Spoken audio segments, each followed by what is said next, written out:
చెప్పండి. ఎవరు పరిపాలన బాగుంది, జగన్ కోటేస్తారా చంద్రబాబు నాయుడుగా? అప్పుడు టైం ఎలాగుంటే అలాగుంటుంది. జనం తప్పించే ఇంకా ఎవరికి ఛాన్స్ లేదు.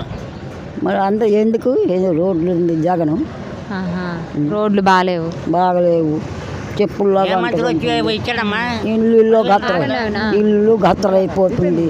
ఎన్నిసార్లు కడుక్కోవాలా, ఎన్నిసార్లు వాగడం చేసుకోవాలా.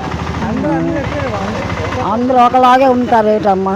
మా ముసిలిదాయి ఆ బియ్యం అయితాక మా ఇది పడితే ఇస్తున్నారు, లేకపోతే ఇవ్వడం లేదు.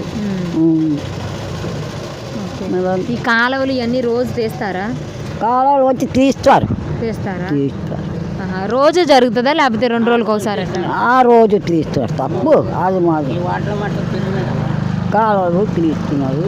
కాలువలు తీస్తే తప్పు, అది లేదనకూడదు. తీస్తున్నారు వచ్చి. ఇది మాత్రం నాకు కొడుకు లేదు. ఇప్పుడు మీరు ఎక్కడ ఉంటున్నారండి ఈ ఏరియాలో? ఎన్ని సంవత్సరాల నుంచి ఉంటున్నారు? ఎన్ని సంవత్సరాల నుంచి లెక్క తెలుస్తాయి. ఇక్కడే ఉన్నారా? మీ పిల్లలు ఏం చేస్తారు? మా పిల్లలా ఏదో కూలీ నాలి చేసుకుంటారు. మీకు బాత్రూమ్ ఉందా మీ ఇంట్లో? మా ఇంట్లో లేదా? మరి ఇప్పుడు ఎలాగా మరి బాత్రూమ్ లేకపోతే ఎక్కడికి వెళ్తారు? మేమా మరి అక్కడ అదుగాడు కాసుకుంటాం. అక్కడ కట్టారు బాత్రూమ్, అక్కడికి వెళ్తారు. బాగలేదమ్మా, మనుషులు పడిపోతుంది. ఆగండి సార్, మనుషులు పడిపోతే జారు. మరి మీరు పెద్దవాళ్ళు కదా, అక్కడికి ఎలా వెళ్ళగలుగుతున్నారా? అలాగే నమ్మలికి వెళ్తున్నాం. మరి జగనన్న ఇల్లులు ఇచ్చారు, ఆ ఇల్లులు మీకేం రాలేదా? మాకు రాలేదు. జగనన్న ఇచ్చిన ఇల్లు మాకు రాలేదు.